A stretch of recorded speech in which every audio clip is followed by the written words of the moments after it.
What's up, manga fans? This is Raphael from C Manga, and welcome back to another review of Akame ga Kill. This month's chapter 55, Kill the Top 2. So, very surprised to see that another chapter came out so quickly, because I'm pretty sure the last chapter 54 was not a month ago. So, yeah, we got a special treat, and we got it earlier. The only, I'd say, issue was it was a bit shorter than the last chapter, which was about 45 pages. This one was only 29, but either way it was still enjoyable, and as I said, it was action packed, and I really did enjoy this chapter. The fighting has definitely started to pick up a lot, and you can feel from the beginning the atmosphere was so tense. Budou definitely created, set the tone and the dark, I'd say, atmosphere of this chapter, with him appearing all peed off from last time, because you saw when he came out, he means business, he was really peed off, and the obviously the thunderclouds are coming over, it's dark, everyone's noticing this, and he's wasted no time trying to kill Night Raid, blasting him with one of these electrical shots, which was luckily blocked by Tatsumi. So I definitely think the major point of this chapter this month was Budou versus Tatsumi. I mean, we've obviously know that Budou and Esdeath are like the powerhouse villains of this, so to see Tatsumi going up against him with some support from Leone was quite impressive. And it's really great to see someone like Budou is, he's a very big guy, he's massively strong physically, but and he's obviously powerful from what we've seen, especially with the electrical shots he keeps using, but he's also not the stereotypical I'm big and powerful but I'm slow. He's fast as well, because Leone and Tatsumi are probably the fastest two out of Night Raid, and he was able to keep up with both of them. And this actually irritated him though, because they were like flies to him, and he's like, oh, you little shit, who do you think I am? And then it's like he brings down a lot of thunder and shocks both Tatsumi and Leone. And fortunately enough, Tatsumi's Incrucio is actually immune to Budou's lightning. He was unfazed by it, and he wasn't stunned like Leone was, and that actually enabled Tatsumi to get a hit off on Budou when he tried bringing down another large amount of lightning, saying that Tatsumi's already figured out that he can instantaneously bring it down, so all he has to do, is just watch and observe and move in for the kill, which he did. So he's managed to get a massive gash on Budou's back, which was said great, I'd say, development to see, one of these two big bad characters actually get slightly hurt. And Leone's reaction was actually quite funny. She looked kind of cute, going, wow, Tatsumi, great. So I think it's interesting Budou actually theorized Tatsumi's current condition. He thinks that he might have actually, fused with Incrucio more, and it does seem like it, because we see at the beginning of the chapter Tatsumi saying that it feels like he's being ripped apart. He feels a bit more pain when he's using it, so it most likely has fused more with him. And from what we've seen, it does feed off of Tatsumi's feelings to become more powerful, so it seems like they're becoming a bit more tied together in some sense as a whole being.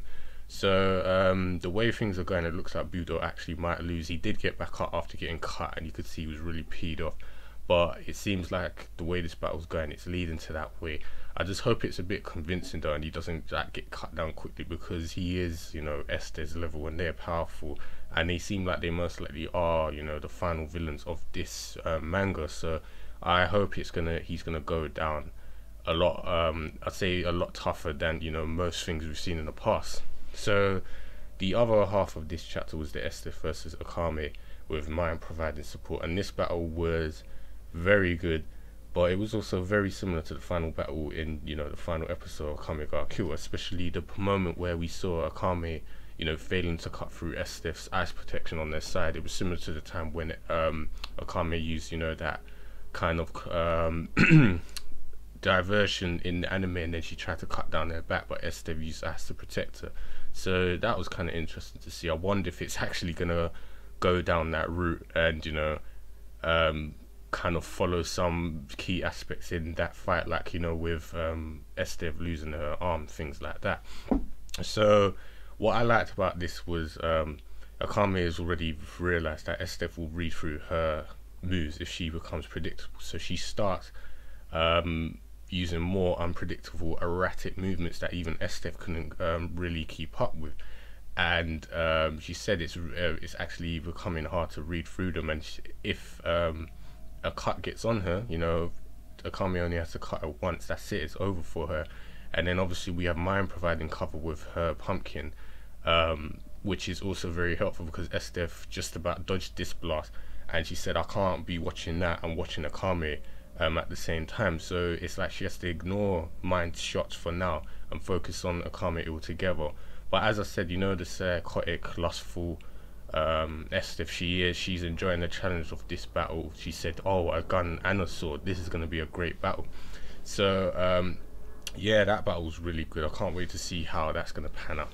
But we also have, from what I think, is Esdeath revealing more of her second trump card. She said before that she has another trump card after her first one failed, you know, to freeze time on Tatsumi because it didn't affect him. And she says, I've already prepared my army. So I'm wondering if she's going to have like thousands of ice clones or something like that, because it seems like it's going to be that. And I'm just wondering what it's going to be. She did, as I said before, say she's got a trump card. She said in this chapter, I've prepared my army, so it most likely is something like that. She has drank the demon's ice blood as well, so maybe she'll draw out some ice demons and then have them fighting or something like that. Definitely can't wait to see what that's going to be about.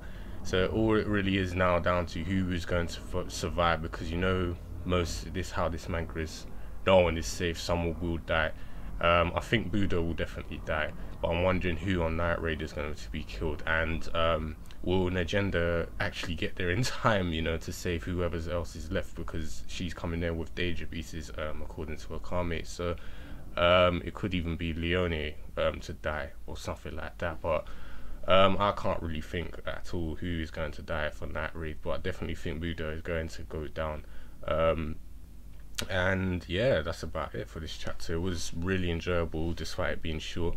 The battle definitely seems like it's heating up, and it's just really getting climactic at this point. I just can't wait to see what's going to happen next. So you guys know the usual. If you enjoyed this chapter, leave your comments in the comment box below, and I'll speak to you guys next time. Take care.